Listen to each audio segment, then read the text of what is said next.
Ah, hey, ah, hey,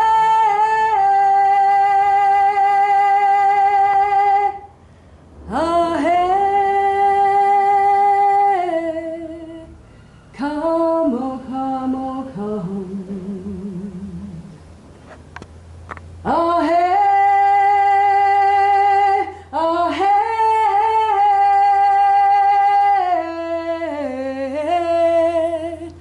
ah, hey, come, O Holy One. We are the children of one creation, from every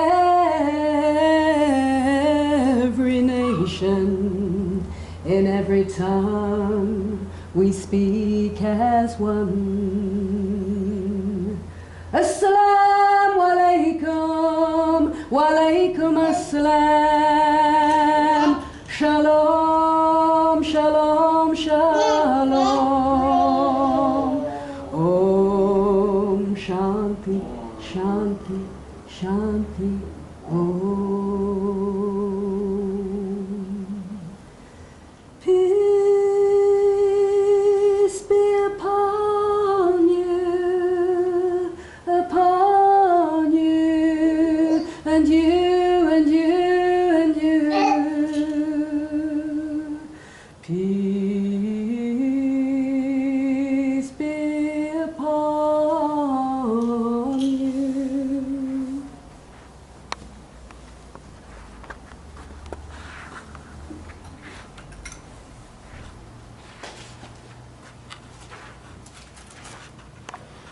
Greetings, beloved friends. My name is Razia Aziz. I'm a one-spirit interfaith minister. I'm just checking if I can read this without my glasses, and I can't. So I'm going to peer at you like a headmistress over her glasses, but it doesn't mean anything. I'm delighted to have been invited to give you the sermon today on the subject of service, and I've called it "In Service of Self, a Riddle." We normally think of service as serving others, and wise people of all nations and creeds have called upon us to serve others, and I can't argue with that. But where does that leave ourselves? So come with me and let us go on a wild tour through the mysteries of this riddle. I hope everybody's awake today.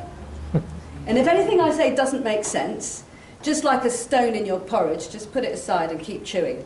There's something will come along that you like the taste of. So pause for a moment now and notice. I'm going to use the bell for a second.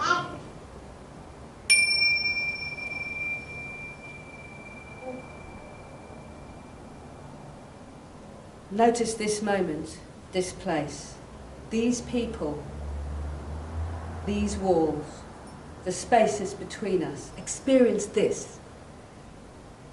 If the favoured theories of science are to be believed, everything that exists, every one of us, every speck of dust and every crawling insect, every breath of air and every shaft of light arose from a single point, a singularity of infinite density exploding outward in a cataclysmic moment over 13 billion years ago. If this is true, and imagine it is for a moment, could you imagine how intimate we all were in that singularity? Not a hair's breadth, not the width of an atom between us. Now we seem to be apart, to be separate. But are we really? Now you'll have heard of Brian Cox, yes? Professor Brian Cox, physicist superstar, said recently, everything is connected to everything else. He caused quite a storm, but anyway, he wasn't talking mysticism, he was talking about a principle in physics, that no two electrons in the entire universe can occupy the same quantum state at the same time. It's called the Pauli principle. Well, what does this mean? Well, try rubbing your hands together for a moment. Just bear with me. Just try rubbing your hands. What happens? They warm up. And the change in temperature that you feel means that the electrons in your hands, in the atoms around the atoms in your hands, have changed their quantum state. Now here's the wonder of it. That means that every electron around every atom in the entire universe must be shifting to make sure that not one of them is in the same quantum state as the electrons in your hands. Wow. By us warming our hands in this way, there's an effect in far-off galaxies and in each of you, and in the chair you're sitting on. Now, Professor Cox gets very upset when spiritual people read too much into science. But if that fact doesn't point to a single fabric of creation, I don't know what does. We live in a world which, far from honouring that single fabric of existence, seems to be making every effort to tear it apart. Conflict, poverty, homelessness, forced migration, inequality, climate change, you name it. As a species, we seem to pay very little attention to impact upon our neighbour, other species, or the planet. We live in a world where the measure of our value seems to be how rich, how powerful, how beautiful, how talented we are. If we're not vigilant, from cradle to grave, we can be caught in a hamster's wheel of competing for exam grades, the school or company award, the winner's medal, the control of money, natural resources, land. There's no end to it.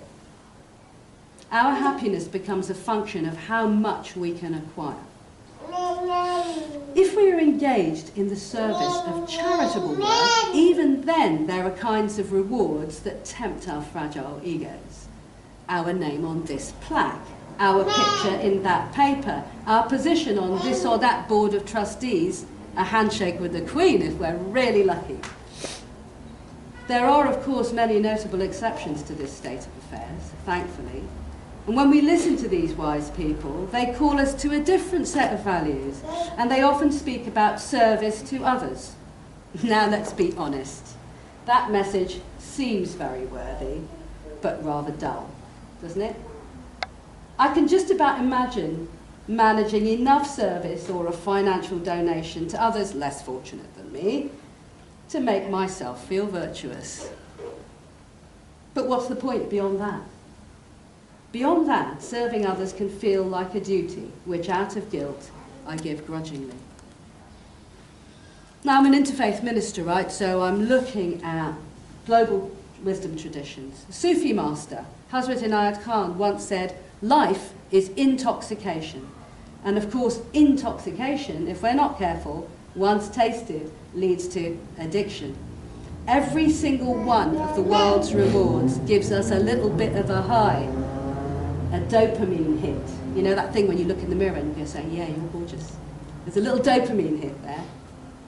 And the opposite if you look in the mirror and you don't like what you see, but we'll get there.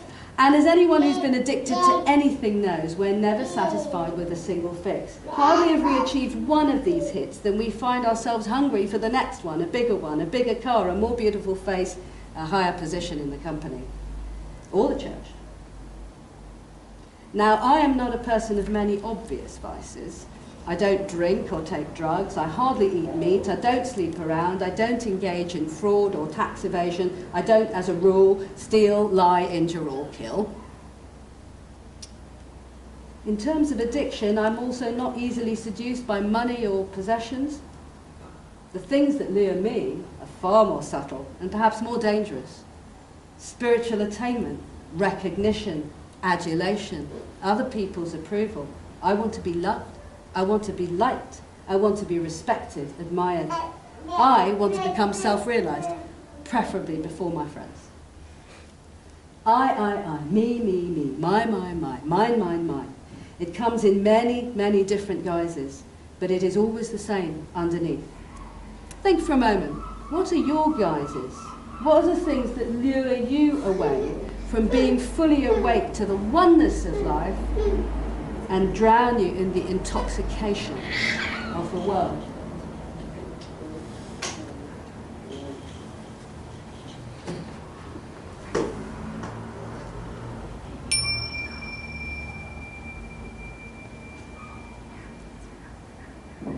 Now stop. Breathe. Look around. Just take a look around at who's in the room here and soften your gaze upon yourself and each other. Remember that singularity? Let's perceive with eyes that know the oneness from which we all came. which somehow spawned particles and waves and stars and planets and galaxies. Can you see how we have taken these masses of subatomic particles with their ever-changing quantum states and out of them created an illusion of separate beings with separate interests? Einstein called this an optical delusion of consciousness. Can you see what we've done to oneness? Just humour me and say yes. Now, consider for a moment how we have bestowed upon one of these separate beings the glorious title of I. We have held it up as an idol to be worshipped above and beyond all others. And what is this I? As the Vipassana master S.N. Goenka points out, when we look deeply into it, the organism we call I is not at all stable. It's constantly changing. At the finest level, it can't be pinned down for a trillionth of a trillionth of a trillionth of a second. What hope does it have of keeping its identity over an entire lifetime? Well, its only hope is our story of I, which gives it the impression of stability. We feel so angry, so restless when anyone says or does anything against this I. And whatever belongs to this I, my body, my friends, my family, my belongings, my church, my country. What incredible attachment we have to this I, and what misery we cause ourselves and others in the service of it. Just think, I lose my iPhone on the train. You know, maximum data, all singing, all dancing iPhone, it's gone. I cry, I rage, I despair. My partner or my spouse loses their iPhone, and I don't cry. Why don't I cry? I tell them they shouldn't have been so careless. When my ego is in town, even my nearest and dearest don't get a look in. Just like in the song by Sparks, this town ain't big enough for the both of us. But you may protest. Isn't that what everyone does? Isn't that part of being human? Yes, indeed it is. And we humans as a species are destroying the planet, engaging in wars, creating division, hatred, poverty and misery, all because of this I, this me, this this mine. Is it any wonder that wise people through the ages and around the world have stressed the importance of service to others? Of course, it is the obvious remedy for all of this madness. But when we listen to the words of the wise, the riddle of service only deepens. Let me give you some examples and you'll see what I mean. Mahatma Gandhi. The best way to find yourself is to lose yourself in the service of others. Dr. Martin Luther King Jr. Everyone can be great because anybody can serve. You don't have to have a college degree to serve. You don't have to make your subject and verb agree to serve. You only need a heart full of grace, a soul generated by love. Ramana Maharshi says, your own self-realization is the greatest service you can render the world. How very confusing. Am I supposed to be great or nothing at all? Am I supposed to cherish myself or erase her? How can I lose myself and find myself at the same time? It doesn't make any sense. Stop and listen. Then the real question comes, like a thunderclap. Razia, which self do you cherish? Which self are you trying to realize? Which self must you lose in order to find your true self? Jesus of Nazareth once said, for I was hungry and you gave me something to eat. I was thirsty and you gave me something to drink. I was a stranger and you invited me in. I needed clothes and you clothed me. I was sick and you looked after me. I was in prison and you came to visit me. I don't think it was just because he disliked poverty, hunger, isolation and suffering. Jesus was not just concerned with the trials of the human body, which is born, ages, sickens and dies. He was concerned with the state of health of the soul, the heart, or what today we might call consciousness. He wanted his followers to feed the hungry, clothe the naked, forgive their enemies, visit the sick and the prisoner, welcome the stranger, and do to others what they would have done unto them. Not just to alleviate the suffering of the other, and certainly not to puff up their own egos, but to free themselves from the prison of ego in order to realize their holy selves. And herein lies the answer to the riddle. Whenever we give lovingly and unconditionally to others, expecting nothing, not even a thank you in return, we dissolve a layer of the self that worships at the altar of I, me, my, mine. We become lighter, happier, more peaceful, and we enter a new understanding of self. This is far from drab and dull. It is strong and lasting and filled with light. What could be a greater antidote to the ills of the world and for the egotism that causes us so much pain than dissolving the distinction between I and you and me, I and the other? Remember, Jesus did not say, love your neighbor and hate yourself. He said, love your neighbor as yourself. That kind of means you need to love yourself first, but which self do you love? That's the question. Sufi master Hazrat Inayat Khan said, say of your friend, I love him, he is myself. I love him, he is myself. So we are called upon to love ourselves, but loving ourselves does not mean running after ephemeral prizes that the world values and dangles in front of us. That only brings addiction and craving and grave disappointment and depression when it doesn't work out, as it won't for so many billions of people. Loving ourselves means opening to an expanded self, the one that knows that all creation is one continuous reality. When we understand this, we really understand it in our bones, not just in our heads, then there is no contradiction in the words of the wise. Now, the physicists say that there are 4 forces in nature.